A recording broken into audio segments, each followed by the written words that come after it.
Paxton JAPrice, founder of Paxton's Foundation and Church of Redemption. He is an entrepreneur, a TV and radio host, better known as The Rev. This show is designed just for you, the listener, to educate, entertain, and equip you. Now sit back, buckle up, and now let's roll with The Rev. America is your main man, The Rev, Faith in Sports. You know what we do every episode. Ryan, I want to first shout out L.A., Los Angeles, California. Yes. Hello! Yes. Now let's talk about NBA All-Star Week. I was not impressed. I don't know if much people were. You running out of creativity. Yeah. With this brand of basketball that you putting forth. Start with the slam dunk contest. Oh man, start with the slam dunk contest because if that's what you want to call it. It might have been a contest, but it wasn't a good contest. That was for sure. No, it's not I don't know how many more dunks you can create. We might have seen them all. I mean, I don't think you've seen them all, but I just think the creativity and the passion for it is running out. You know, years ago you had the competitiveness of the superstars to want to go out there and just put on a show, but now your stars don't want to do it. The stars will show up and they'll sit and watch with their camera. How about this? How about we change the dunk contest to the dunk it on you contest? Jesus. So now you have to dunk and you split up in a couple teams. And you have to dunk. Matter of fact, it'd be 2-on-2. You got to dunk and try to block somebody from dunking. So it's the dunk on you contest. That might bring some. That might be some. Only problem is you can't use NBA players because somebody get hurt. Yeah. But here's another thing that you could do if you want to X out that dunk contest. Yeah. Which I think if you want to keep the dunk contest, bring some cats off the street. Yes. Who that's what they do for a living. You know, they like it. They just love the game of basketball and they want to create some more things. And what you do is just put on a show doing that and give them some money. Give them some money. You know, help change their life a little bit. Or if you don't want to do that, X the slam dunk contest off and get the superstars one-on-one. You think one-on-one would be good? That's what the WNBA doing. I thought that was pretty interesting. They won $200,000. I don't know what you're gonna give the NBA players, but have Wemby versus KD. Come on, or Wemby versus Giannis. Oh, great matchup. Or like you said, Ant-Man versus Cunningham. Oh, I like it. Cunningham versus Anthony would be a great matchup. How about this? Maxey versus Young. I think Maxey might chew Young up too. I don't know, Young pretty quick. Yeah, Young pretty quick. That'll bring a little bit more excitement into the game, and hopefully you'll have a little bit more pride within yourself. Yeah, I think so too. And like I said, once you bring the fans into it, kind of like Jake Paul does in boxing, you start bringing fans into it, they'll get a chance to earn some money, and it'd be a little bit more exciting. And your brand will grow a little bit more because now your brand is the fan. Yes. That's the one thing you got to understand is the more people watch, the more relevant you are. And if less people are watching and more entertained, you're losing the brand. So if bring some fans in there. Or I think another great one you said, if you want to do the one-on-one, do a superstar and a fan versus another superstar and a fan. Whoa. You know what I mean? And play with your favorite NBA player to win the 2-on-2 championship. Yeah. Oh man, that'd be fantastic. And the money for the superstar will go to the fan, their charity. Their charity. Or the fan can get 100,000, something like that. 100,000 or half a season or some season tickets. Oh, now that'd be real cool. You see what it's something to involve these guys and the fans to. Now you want to watch the All-Star game. Now you want to watch the All-Star game. Now, you got the fan, and they playing with one of the superstars. Say a fan played with Giannis. Come on, man. versus a fan playing with whip. Boy! Yep. San Antonio Spurs fan versus, come on, man. Oh, yeah. Oh, so, yeah, I like how you say it. So it'll be a fan of the team. Yeah, yep. That win it. Yep. Oh, man, that would be fun. And that'll keep them involved throughout the season. It's a raffle going on. There's a raffle going on. We can get, and see, this is, you got to be, man, we got to be. How many fans will sign up for that? You see what I mean? And we should be on the creative. Yeah, because the creative team with the NBA. Because I'm saying it right now live on the air. If you use our ideas, send us some money. Yeah, come on, with a T. Money. With a T. With a T. Money, not money. Money. Capital T. Send us some money. Yeah, it's. I just think the NBA has to because when you look at the NFL is the big dog. NBA used to be the big dog. NBA used to be the big dog when the big dogs involved themselves. Yes. Now I think too, also with the NFL, you gotta figure something out with the Pro Bowl. You gotta figure out something with the Pro Bowl. Yeah, because that's at the end of the season. Don't nobody want to feel like doing that. Like playing. We've been playing all year. You got to figure out another way to do this with the NFL, because whether it's, I don't know, beginning of the season or sometime during the off season. I got it. Because you can't do it right after the season. Nobody want to do that. I got it. Everybody getting off injuries and all that. Each Pro Bowl player can pick a fan to represent him, and they play flag football. Flag football. Come on, Rev. So each NBA, you pick a fan. I'm gonna pick this fan. He represents me. Have the fan, throughout the season. Yeah. Put in raffles and all of that kind of stuff. So, and your favorite player is coaching you. Come on, man. Your favorite player and is, now you got 11 on 11. Jalen Hurts, so he ain't gonna make the playoffs. And now you got and then you got 11 on 11 of the fans, right, for the Pro Bowl with the player coaching them. Come on, man. Come on. In the ear, you can hear it in the ear. Man. I want you to run a go route. We worked on this. Remember, we worked on this. The fan like, yeah. You go get him. Or that might be the best idea for the Pro Bowl, because the players don't want to do. Players don't want to do it. Players ain't wanting to do that. But if they get the chance to pick the fan, and they'll be invested in it. You know what I mean? And they can win some money, and whoever's MVP get more money. That's right. Come on, man. Right. And to be a fan from the team, and now you got the fans involved. You know how many fans will sign up for that? Yeah, because it's Pro Bowl. Yeah, making it in Hawaii right after. Or this is right before the Super Bowl. You got teams don't want to be doing that. Don't do that. Yeah, and most of the time they're going because it's Hawaii. Yes. But if I'm going to Hawaii, I want to go with my family. Yeah.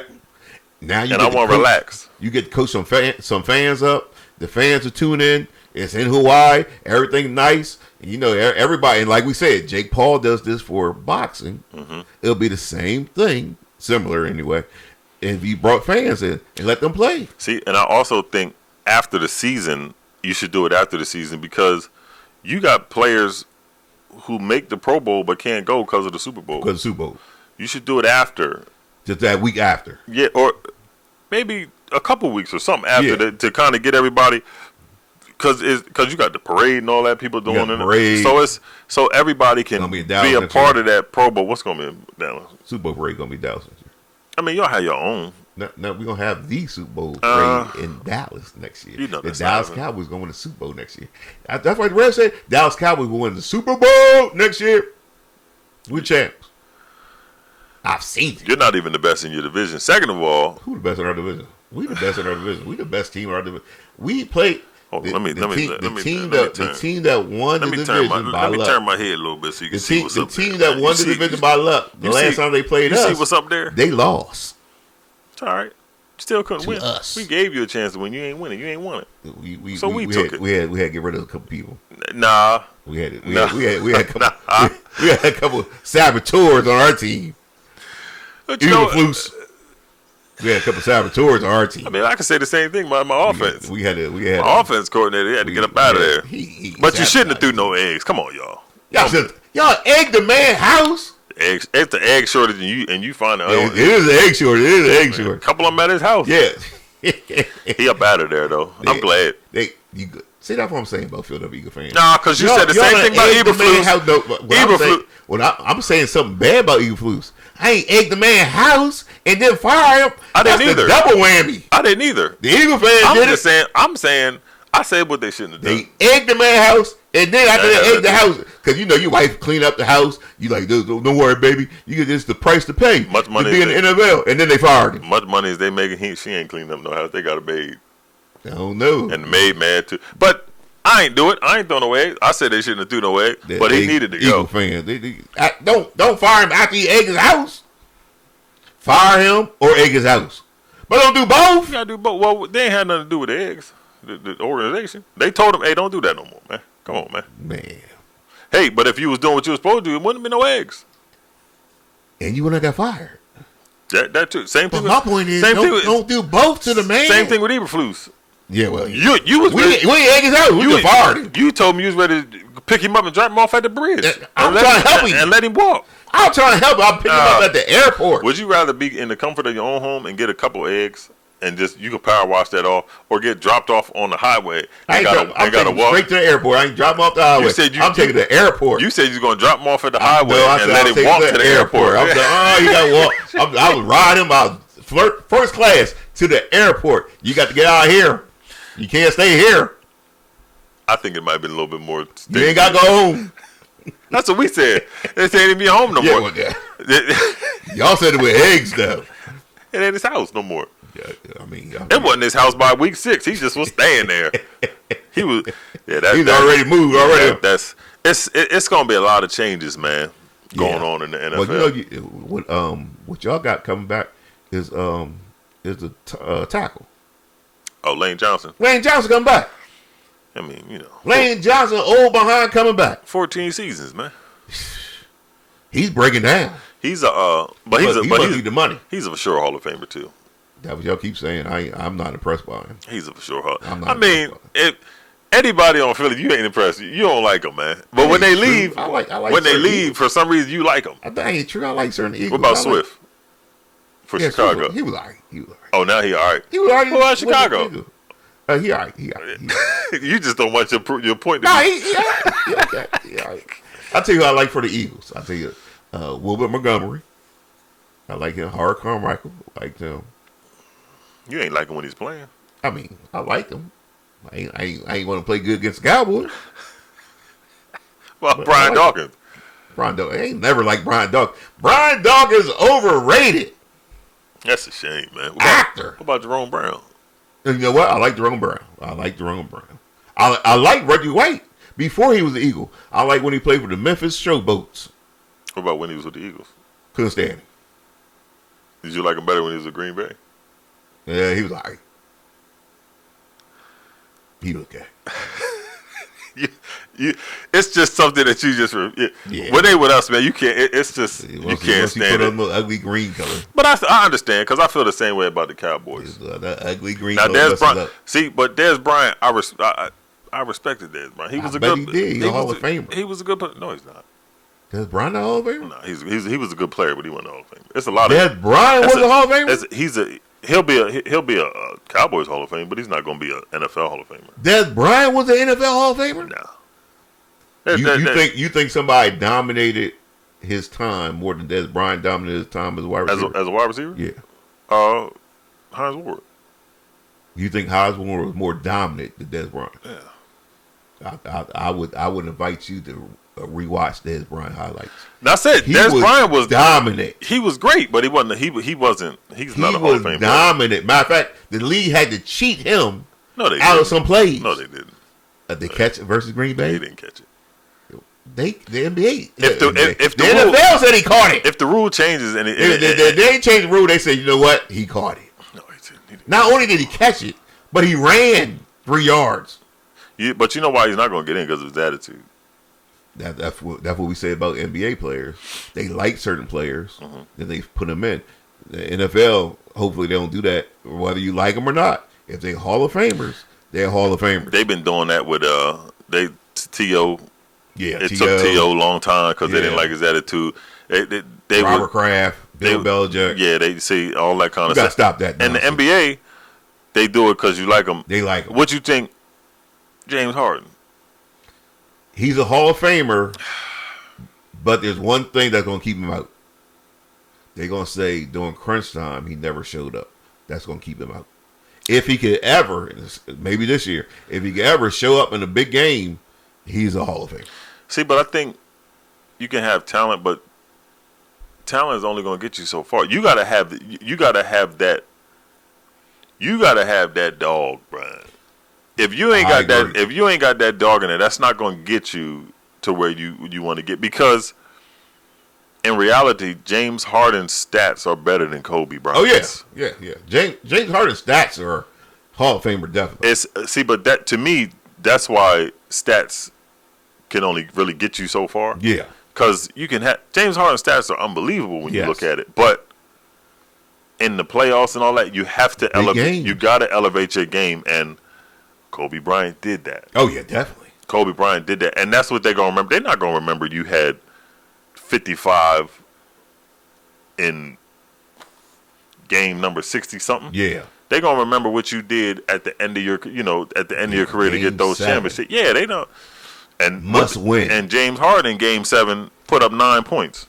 He disappears during game 7. Mm-hmm. His nickname, the Beard, his nickname need to be Abracadabra. In any game 7, he just disappears. Yeah, Puff. That's Puff the Magic Dragon. That's his nickname, Puff. Puff the Magic Dragon. Yeah, so it's because and it's unfortunate, but you know what you're going to get. The further you get along in your career, when you have consistency of a certain thing, you know what you're going to get. So James Harden, he said, "I've never missed a playoffs." Yes. Okay. But you never showed up in game 7. You ain't ever missed, but when you get there, you can't show up. You ain't there. He's very much different than us here in Faith in Sports America. Come on. Crunch time, we show up. Come on. Don't touch that channel. We're going to go to commercial, and we'll be right back. They'll talk about more greatness. They'll talk about how great the Dallas Cowboys are and how not great the Philadelphia Eagles are. We'll be right back. America, now let's teach the Word of God. You know what we do here at Faith in Sports. Not only do we talk about sports, but we teach the Word of God. So let's go to Luke chapter 14. Let's look at verse 11. Luke chapter 14, verse 11 says, "For whosoever shall exalt himself shall be abased. He that humbles himself shall be exalted."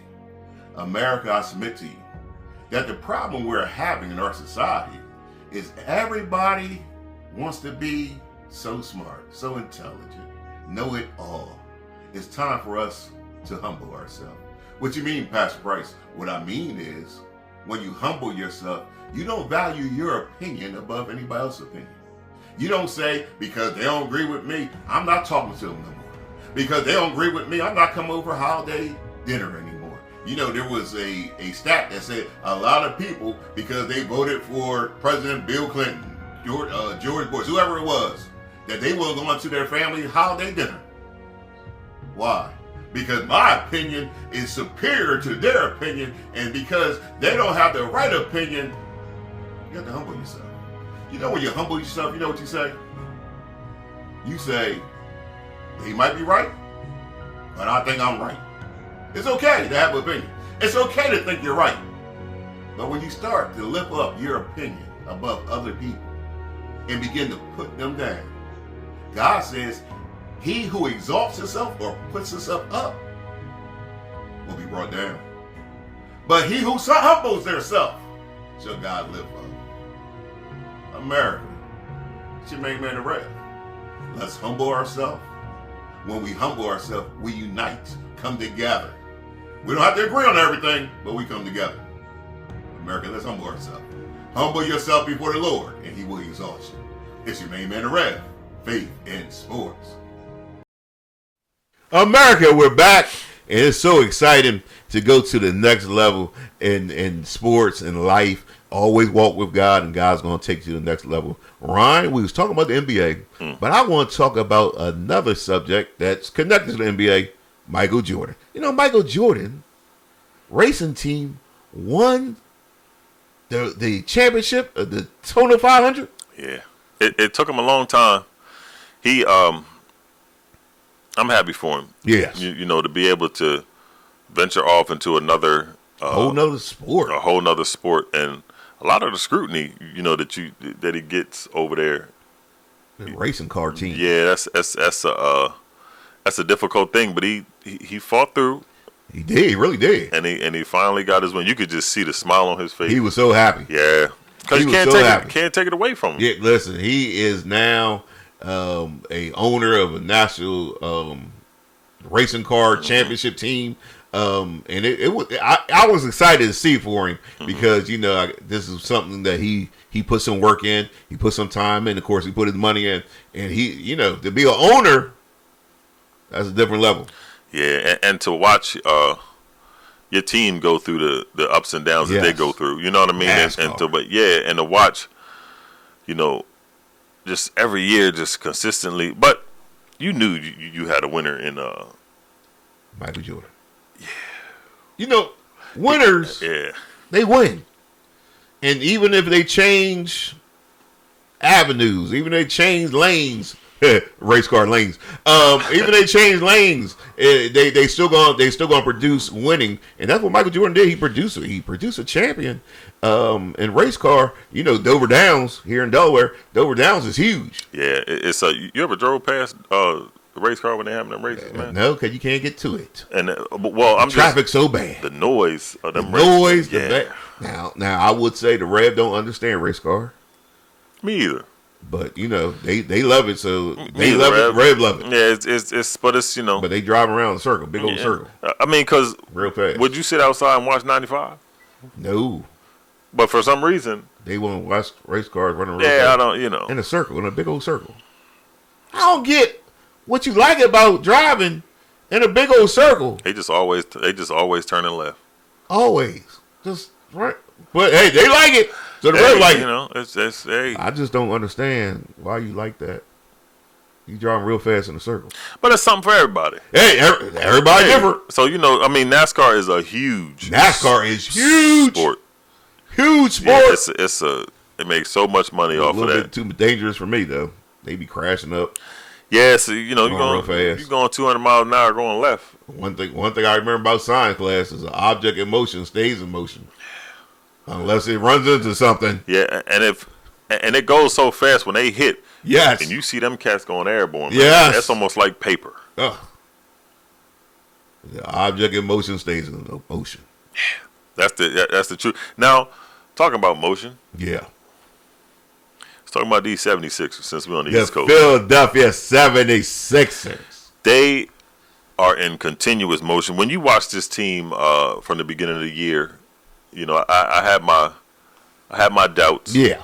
Because I didn't understand what they were doing, and seeing the past few years of Embiid being injured and all that, going through that, I wasn't sure of what was going to happen. And as the season has played and going on, and hearing Embiid at the beginning of the season saying, "I'm never going to play back-to-back games again," is what my doctor told me. I was a little doubtful. Yeah. Went through the draft. They got themselves a superstar. And VJ Anko, to me, might be Rookie of the Year. He might very well be Rookie of the Year. Yeah, and then you have a superstar in Maxey, which makes them arguably the best backcourt in the league. Yes. And then you got Embiid, who is... Man, Embiid is... He's trying to get healthy. But you can also look that he actually believes that what's going on with this team. You can tell, yeah. He is brought into the fact that these young people are the future, and he is there to help them, and maybe help them win the championship if they could put all the pieces together. Yep. Because you get Paul George back. Yeah, I think he got about 19, 18 games left. Yeah, something. Yeah, they had a whole bunch of stuff in the system, but we ain't. We got to worry about the Sixers system. That was the wrong type of medicine. Yes, don't take that medicine. Yeah, it's wrong type. I was wondering why he's making 9 threes, and so was the NBA. That did not say Tylenol. Yeah, the NBA was wondering how he made 9 threes too. So they randomly tested him, and they randomly tested him, right? And they got it right. They said, "Hey, Paul, you got something white on your nose there. I think we're gonna test you, pal." Yeah, you putting up threes like Indiana, like Indiana, Paul. But the Sixers have moved themselves into 6th place. Yes, and if they can continue to grow and show promise, they're gonna be a tough out. I think so too. I think this regular season, just work out all the kinks, work together, get that timing right, and then playoff time. Like we said, Paul George will be back. The young people will have more experience, like Grimes, and I think you'll have a team that might be good enough to win the East. And it's funny because the last time we were here, we were talking about it. They moved on from McCain. Yes. Which I thought was a smart move. I thought so too. We couldn't understand what he was there for. You're right. And because Grimes is proven, I was getting ready to say, Grimes growing on you, man. I like Grimes. Yeah, he and he's tough. He is. He got a little bit of an attitude. So yes. I like the way we're going. It's going to be tough with. I like where Sixers going. It's going to be tough with the Pistons. Now let me ask you a question: who got a better chance to win NBA championship this year? 76ers, LA Lakers. LA Lakers, LeBron James, Luka. Still trying to get the bugs out. You know what? I'm going to go with the Sixers because OKC over there is going to be. So I'm going to go with the Sixers. Yeah, well, Detroit over there in the East, they just dangerous. I didn't want to say that, man. Right. I didn't want to talk about that. But because in order that you have to go through Detroit. Detroit's going to be tough. Detroit is what they did to the Knicks.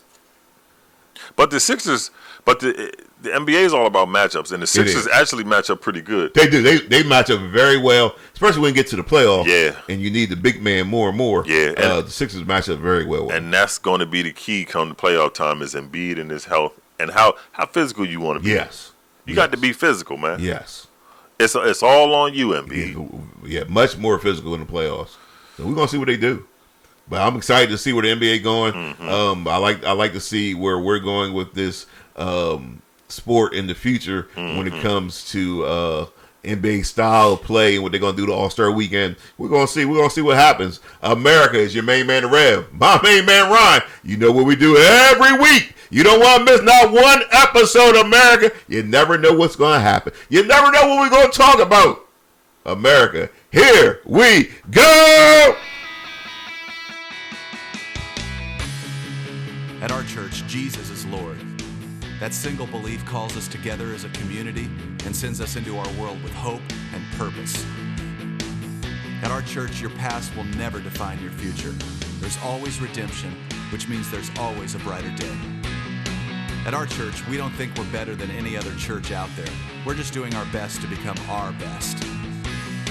At our church, we want you to believe in God, but we also want you to know that God believes in you. We are not against people who don't attend church anywhere. Instead, we pursue them with love, the very same love that's pursuing us.